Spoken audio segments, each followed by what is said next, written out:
ముద్దాయిల యొక్క తండ్రి బాబురావు గారు లేదా అన్న బాబురావు గారు ఆ బాబురావు గారి మీద దాడి చేసి కొట్టుతుంటే ఆ రోజు అడ్డుపడింది ఎవరు?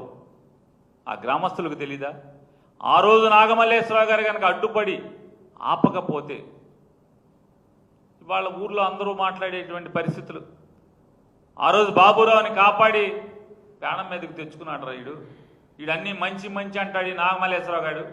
ఎందుకని చెప్పని ఊళ్ళో వాళ్ళు తిడుతున్నారు. ఏమైంది వీడు మంచి నాగమల్లేశ్వరరావు మంచి ఏమైంది? ఆ రోజు కొంతమంది అంటే కొట్టే ప్రయత్నం చేస్తుంటే అడ్డం పడి మీద పడి అతన్ని కాపాడి అతనికి ప్రాణాలకు ఇబ్బంది జరగకుండా కాపాడినాడు నాగమల్లేశ్వరరావు. అయితే అతని మీద దాడి చేసిన వాళ్ళందరూ వాళ్ళు ఎక్కడున్నారు? ధూళిపాళి నరేంద్ర గారు నీ వెనకాల తిరుగుతున్నారు కదా, నీ పచ్చ జెండా మోస్తున్నారు కదా. ఆ రోజు ముద్దాయిలందరూ నాగమల్లేశ్వరరావు తప్పితే ఆ కేసులో ఉన్న వాళ్ళందరూ ఎక్కడున్నారు? ఇవాళ ఆ ముద్దాయిలందరూ ఎక్కడున్నారు? మీ వెనకాల బాబురావు గారి మీద దాడి చేశారని చెప్పని ఓకే దుఃఖాలు పోతున్నావు కదా. ఆ దుఃఖాలు నువ్వు దుఃఖాలు పోయే దుఃఖాలకి బాబురావు గారి మీద దాడి చేసిన ముద్దాయిలందరూ ఎక్కడున్నారు? నీకు చెంచాగిరి చేయట్లేదా? నీ జెండా మోయట్లేదా? నీకు జిందాబాదులు జైలు కొడతా నీ వెనకాల తిరుగుతున్నారు కదా. ఇవాళ ఈయన మంచి పద్ధతి కౌలు చెప్తున్నాడు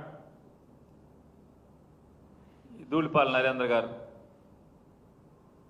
మీకు అలవాటు అయిపోయిందని అక్కడ ఉన్నటువంటి ప్రతి ఒక్కరూ చెప్తున్నారు. మీకు ఎక్కడ రాజకీయంగా గ్రిప్పు దొరకట్లేదు, ఎక్కడైతే మీకు రాజకీయ పలుకుబడి దొరకట్లేదు. ఇవాళ మన్నవ గ్రామంలో జరిగినటువంటి ఈ కిరాతకం ఈ ఘాతకానికి కారణం ఏంటి? ఆ మన్నవ గ్రామం ఎంత మీరు 164 సీట్లు గెలిచినా కూడా ఆ మన్నవ గ్రామంలో వైఎస్ఆర్ కాంగ్రెస్ పార్టీకి మెజారిటీ వచ్చిన మాట వాస్తవమా అవునా కాదా? అంటే మీకు అనుకూలంగా ఈ రోజుకి మారినటువంటి లేదా మీ రాజకీయానికి అండగా లేనటువంటి ప్రతి గ్రామంలో చీలకొట్టడం, ఫ్యాక్షన్లను ప్రోత్సహించడం, హత్యాయత్నాలు చేయటం, హత్యలు చేయించడం, తద్వారా